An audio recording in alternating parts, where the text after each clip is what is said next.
I'm Misty Wilmoth, the Extension Agent for 4-H Youth Development. Today I will be demonstrating one of our 4-H recipes, Snickerdoodle cookies. This is one that youth can enter in the county fair for competition. The first step before you begin any recipe is always to wash your hands, which I've already done, and also to put your hair back if it would be long and be in the way.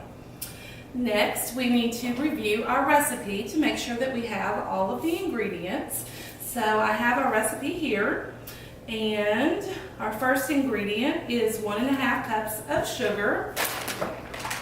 Next, we have 3/4 a cup of butter, softened.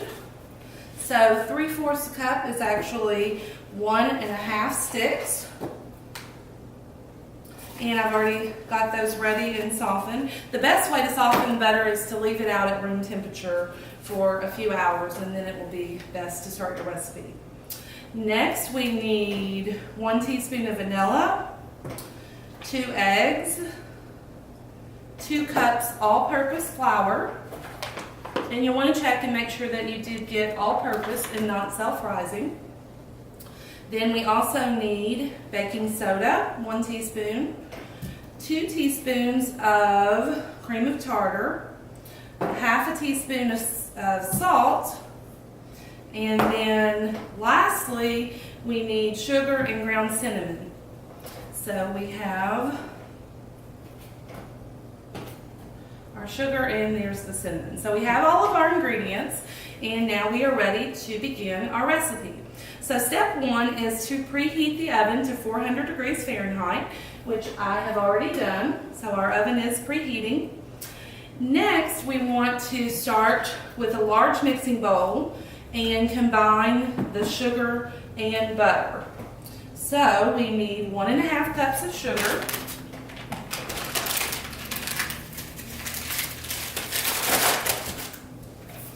and we have our 1 cup dry measure,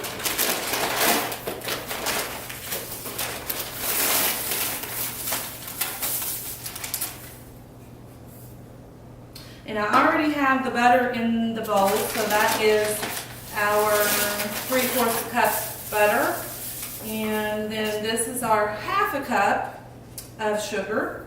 So we now have 1½ cups of sugar with the 3/4 cup of butter.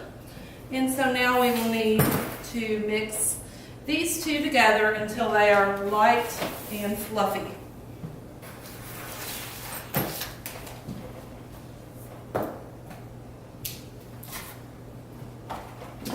So I'll mix it just for a little bit.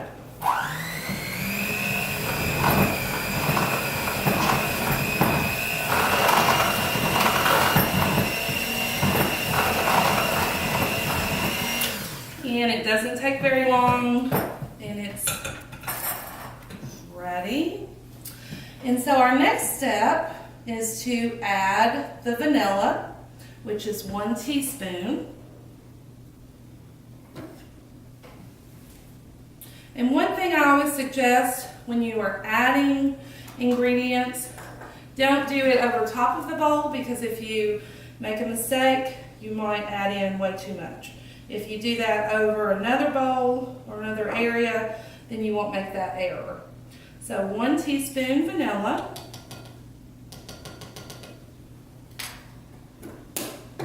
and our eggs. We have 2 eggs.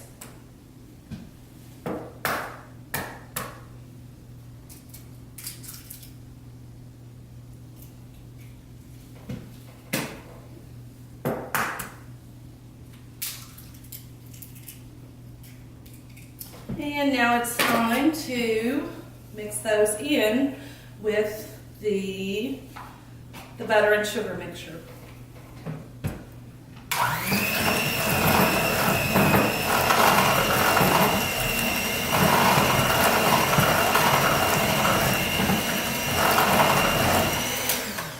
And again, that doesn't take very long, and that mixture is ready.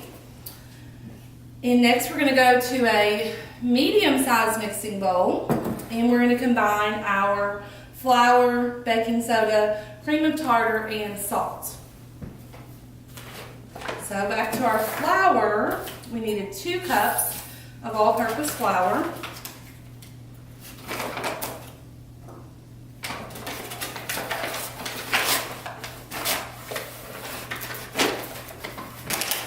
And I always find that it is best to use a knife and use the back side of the knife to take and scrape across your measuring cup so that you are getting the correct amount.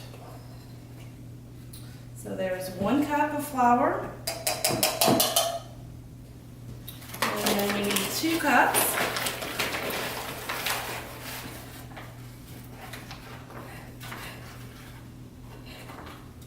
There's our 2nd cup of flour.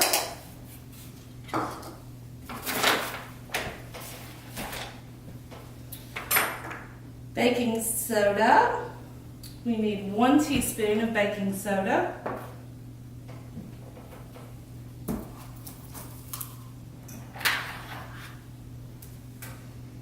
And you'll want to make sure to know the difference between a teaspoon and a tablespoon.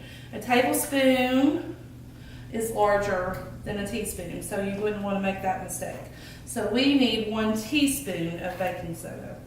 And again, I like to use the back side of the knife to scrape across and make sure that we get the correct measurement. So there's our teaspoon. Then we need cream of tartar. And that comes in this jar, and I've actually poured it into a bowl because it's kind of difficult to get out of the jar. So 2 teaspoons cream of tartar.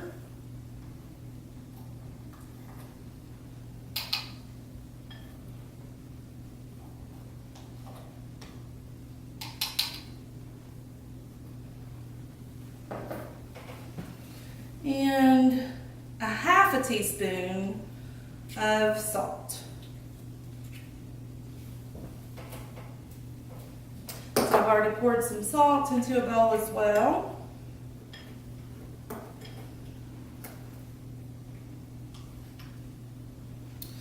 And now we are ready to mix our dry ingredients in this smaller bowl.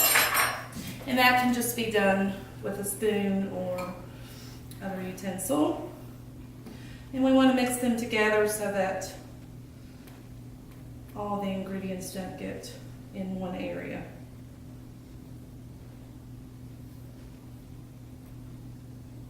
So that's our 2nd step. And then the next part is to slowly add the flour mixture into the butter and sugar mixture.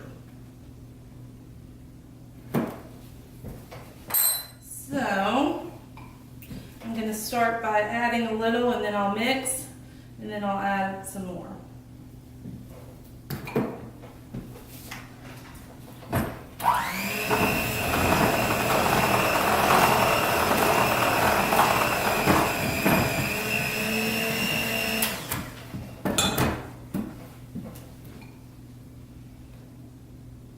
You could add it all in at once, but that's going to make it more difficult to mix. So it works easier if you do it a little bit at a time.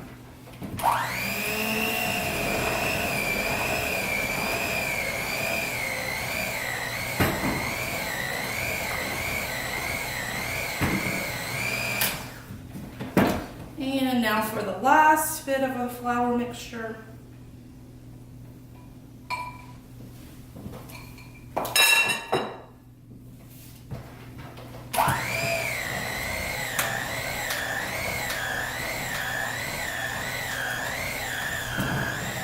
You want to make sure you get down to the very bottom of the bowl so that you don't have any flour that did not get mixed in. So now we have our cookie dough mixture, which you can work to get that off of your mixers, and then you'll need to actually refrigerate this for approximately an hour. So you can put it into a Ziploc bag and put it in the refrigerator so that it hardens. And I've actually already made one that is cooled and ready so that we can roll these out. So our next step, we'll put this up later.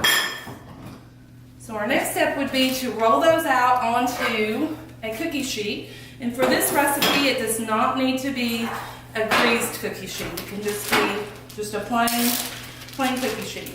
So our recipe says to remove the dough from the refrigerator, which I've done, and you're going to shape the dough into 1/2-inch balls. And then you can put them on the cookie sheet 2 inches apart, and that allows them to have room to expand and hopefully not to run into each other, so that your cookies will have a nice shape. And you can actually use a ruler to measure 1/2 inch. 1/2 inch is actually pretty small when you're thinking about making cookies. So if you are making them for competition, you'll want to make sure to get as close to 1/2 inch as possible. If you are making them just for home, you can make them whatever size you want, but you would have to adjust your cooking time based on the size of your balls that you start out with. So here I have made 4, and I won't go any farther just for the purpose of the demonstration.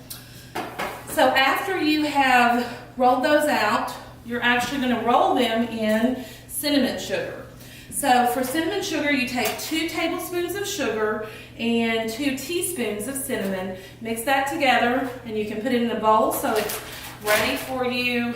And then you just take the ball of dough and roll it around, covering it all over. And then it is ready to be placed on your cookie sheet.